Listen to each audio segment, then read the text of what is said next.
Hello! Welcome to another Storytime Quickies of the Grimm's Complete Fairy Tales. It's been a while, you guys. I haven't done a Storytime live in like about 2 weeks, maybe 3 weeks, something like that, give or take. I just recently uploaded one of the videos for Snow White, Little Snow White. We read that a couple weeks ago. I forgot to upload that, but I put that up there so you guys can check that out now. At the end of this video, there should be some links off to the side, somewhere over here, over here. It'll lead you to the playlist for the Storytime Quickies. But for tonight, we have Tale 54, The Knapsack, the Hat, and the Horn. So get ready. This one, I'm not sure how long. This is 1, 2, 3, 4, 5 pages long. So it's kind of like medium size. It's not too bad. It's not as long as some of our other ones, obviously, but it's a fairly decent size. So let's get started. The Knapsack, the Hat, and the Horn. There were once 3 brothers who had fallen deeper and deeper into poverty, and at last their need was so great that they had to endure hunger and had nothing to eat or drink. Then said they, "We cannot go on this way. We had better go into the world and seek our fortune." They therefore set out, and had already walked over many a long road, and many a blade of grass, but had not yet met with good luck. One day they arrived in a great forest, and in the middle of it was a hill. And when they came nearer, they saw that the hill was all silver. Then spoke the eldest. "Now I have found the good luck I wished for, and I desire nothing more." He took as much of the silver as he could possibly carry, then turned back and went home again.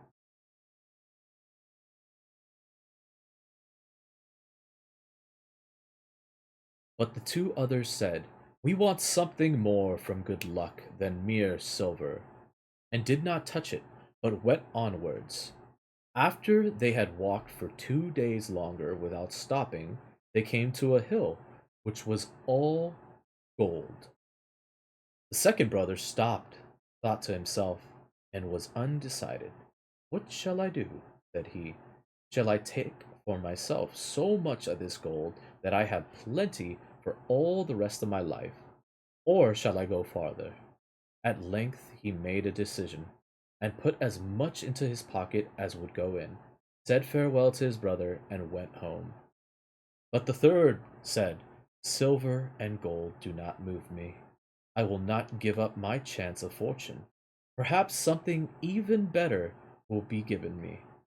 He journeyed onwards, and when he walked for 3 days, he got into a forest which was still larger than the one before, and never would come to an end. And as he found nothing to eat or to drink, he was exhausted. Then he climbed up a high tree to find out if up there he could see the end of the forest. But so far as his eyes could see, he saw nothing but the tops of trees. Then he began to descend the tree again, but hunger tormented him, and he thought to himself, "If I could but eat my fill once more." When he got down, he saw with astonishment a table beneath the tree, richly spread with food, the steam of which rose up to meet him. "This time," said he, "my wish has been fulfilled at the right moment." And without inquiring who had brought the food, or who had cooked it, he approached the table and ate with enjoyment until he had appeased his hunger. When he was done, he thought, "It would after all be a pity if the pretty little tablecloth were to be spoiled in the forest here," and folded it up tightly and put it in his pocket. Then he went onwards, and in the evening, when hunger arose again, he wanted to try out his little cloth, and spread it out and said, "I wish you to be covered with good cheer again." And scarcely had the wish crossed his lips than as many dishes with the most exquisite food on them stood on the table as there was room for. Now I perceive, said he, in what kitchen my cooking is done. You shall be dearer to me than the mountains of silver and gold. For he saw plainly that it was a wishing cloth. The cloth, however, was still not enough to enable him to return and sit quietly at home. He preferred to wander around the world and pursue his fortune farther. One night he met in a lonely wood a dusty black charcoal burner who was burning charcoal there and had some potatoes by the fire that he was going to make into a meal. Good evening, Blackbird, said the youth. How do you get on in your solitude? One day is like another, replied the charcoal burner, and every night potatoes. Have you a mind to have some, and will you be my guest? Many thanks, replied the traveler. I won't rob you of your supper. You did not reckon on a visitor, but if you will put up with what I have, you shall have an invitation. Who is to prepare it for you? Said the charcoal burner. I see that you have nothing with you, and there is no one within a 2 hours' walk who could give you anything. And yet there shall be a meal, answered the youth, and better than any you have ever tasted. Thereupon he brought his cloth out of his knapsack, spread it on the ground, and said, Little cloth, cover yourself. And instantly boiled meat and baked meat stood there, and as hot as if it had just come out of the kitchen. The charcoal burner stared, but did not require much pressing. He fell to, and thrust larger and larger mouthfuls into his black mouth. When they had eaten everything, the charcoal burner smiled contentedly and said, your tablecloth has my approval. It would be a fine thing for me in this forest, where no one ever cooks me anything good. I will propose an exchange to you. There in the corner hangs a soldier's knapsack, which is certainly old and shabby, but in it wonderful powers lie concealed. But as I no longer use it, I will give it to you for the tablecloth. I must first know what these wonderful powers are, answered the youth. That I will tell you, replied the charcoal burner. Every time you tap it with your hand, a corporal comes with 6 men armed from head to foot, and they do whatever you command them. So far as I am concerned, said the youth, if nothing else can be done, we will exchange. And he gave the charcoal burner the cloth, took the knapsack from the hook, put it on, and bade farewell. When he had walked a while, he wished to make a trial of the magical powers of his knapsack and tapped it. Immediately the 7 warriors stepped up to him, and the corporal said, What does my lord and ruler wish for? March with all speed to the charcoal burner and demand my wishing cloth back. They faced to the left, and it was not long before they brought what he required, and had taken it from the charcoal burner without asking many questions. The young man bade them retire, went onwards, and hoped fortune would shine yet more brightly on him. By sunset, he came to another charcoal burner, who was making his supper ready by the fire. If you will eat some potatoes with salt, but with no dripping, come and sit down with me, said the sooty fellow. No, he replied, this time you shall be my guest. And he spread out the cloth, which was instantly covered with the most beautiful dishes. They ate and drank together and enjoyed themselves heartily. After the meal was over, the charcoal burner said, Up there on that shelf lies a little old worn out hat which has strange properties. When anyone puts it on and turns it around on his head, the cannons go off as if 12 were fired all together, and they shoot down everything so that no one can withstand them. The hat is of no use to me, and I will willingly give it to you for your tablecloth. That suits me very well, he answered, took the hat, put it on, and left his tablecloth behind him.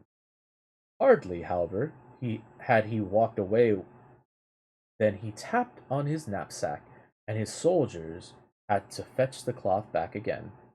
One thing comes on the top of another, thought he, and I feel as if my luck had not yet come to an end, nor had his thoughts deceived him. After he walked on for the whole of one day, he came to a third charcoal burner, who, like the previous ones, invited him to potatoes without dripping, but he let him too dine with him from the wishing cloth, and the charcoal burner liked it so well that at last he offered him a horn for it, which had very different properties from those of the hat. When anyone blew it, all the walls and fortifications went down, and all towns and villages became ruins. He certainly gave the charcoal burner the cloth for it, but he afterwards sent his soldiers to demand it back again, so that at length he had the knapsack, hat, and horn, all three.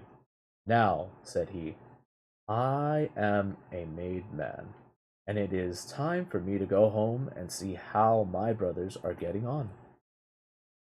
When he reached home, his brothers had built themselves a handsome house with their silver and gold, and were living in prosperity. He went to see them, but as he came in a ragged coat, with his shabby hat on his head, and his old knapsack on his back, they would not acknowledge him as their brother. They mocked and said, You claim that you are our brother, who despise silver and gold, and crave for something still better for himself. He will come in his carriage in full splendor like a mighty king, not like a beggar. And they drove him out of the doors. Then he fell into a rage and tapped his knapsack until 150 men stood before him, armed from head to foot. He commanded them to surround his brother's house, and two of them were to take hazel rods with them and beat the two insolent men until they knew who he was. A violent disturbance arose. People ran together and wanted to lend the two some help in their need, but against the soldiers they could do nothing. News of this at length came to the king, who was very angry, and ordered a captain to march out with his troop and drive his disturber of the peace out of the town.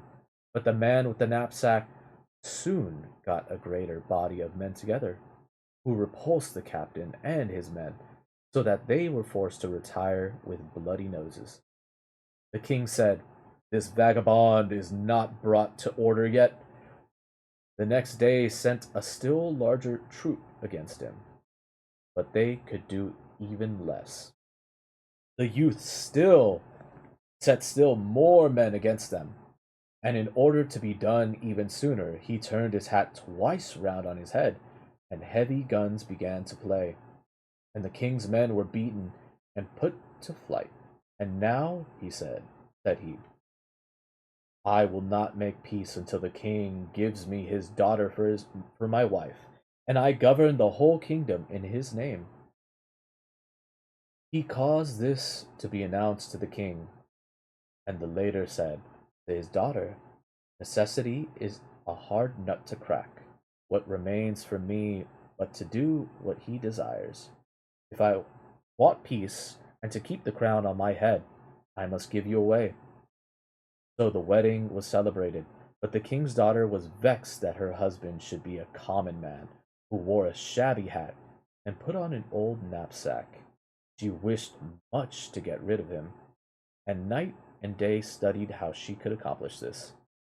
Then she thought to herself, Is it possible that his wonderful powers lie in the knapsack? And she dissembled and caressed him. And when his heart was softened, she said, If you would but lay aside that ugly knapsack, it disfigures you so that I can't help being ashamed of you. Dear child, said he, this knapsack is my greatest treasure. As long as I have it, there's no power on earth that I'm afraid of. And he revealed to her the wonderful virtue with which it was endowed. Then she threw herself in his arms, as if she were going to kiss him, but dexterously took the knapsack off his shoulder and ran away with it. As soon as she was alone, she tapped it and commanded the warriors to seize their former master and take him out of the royal palace. They obeyed, and the false wife sent still more men after him, who were to drive him quite out the country. Then he would have been ruined if he had not had the little hat. But his hands were scarcely at liberty before he turned it twice. Immediately the cannon began to thunder and struck down everything, and the king's daughter herself was forced to come and beg for mercy. As she entreated in such moving terms, and promised to change, he allowed himself to be persuaded and granted her peace. She behaved in a friendly manner to him, and acted as if she loved him very much, and after some time managed to so fool him that he confided to her that even if someone got the knapsack into his power, he could do nothing against him so long as the old hat was still his. When she knew the secret, she waited until he was asleep, and then took the hat away from him and had it thrown out into the street. But the horn was still remained to him, and in great anger he blew it with all his strength. Instantly, all walls, fortifications, towns, and villages toppled down and crushed the king and his daughter to death. And had he not put down the horn and had blown just a little longer, everything would have been in ruins, and not one stone would have been left standing on another. Then no one opposed him any longer, and he made himself king of the whole country. And that concludes the knapsack, the hat, and the horn. What a dark turn of events. Holy moly. I thought that there was going to be some kind of like moral to this story, but it was nothing but greed and revenge and just straight up violence nonstop. Actually kind of wild. Good story though. I mean, I could definitely see this in like a cartoon form of some sort. And I would not be surprised if like Looney Tunes has already kind of like taken this in some way and adapted it maybe. Probably in a very like comedic sense, you know. But that concludes tale 54, the knapsack, the hat, and the horn. For next reading, we're going to be doing Rumpelstiltskin, which is a very famous tale as well. So if you're looking forward to that, check back in maybe tomorrow, maybe Friday. Friday for sure, though. I will be back Friday to do another reading, so keep that in mind. You can catch this on YouTube. I'm going to be uploading the VOD for Storytime right after this. So if you are watching from YouTube, there should be a channel that's going to be popping up on this side, I think, somewhere over here, and there's going to be a playlist right over here. You can click on those, go check out the rest of the stories. There's like about 53 plus tales on there. Go check that shit out. I will catch you all next time, and as always, don't stay a stranger. Bye.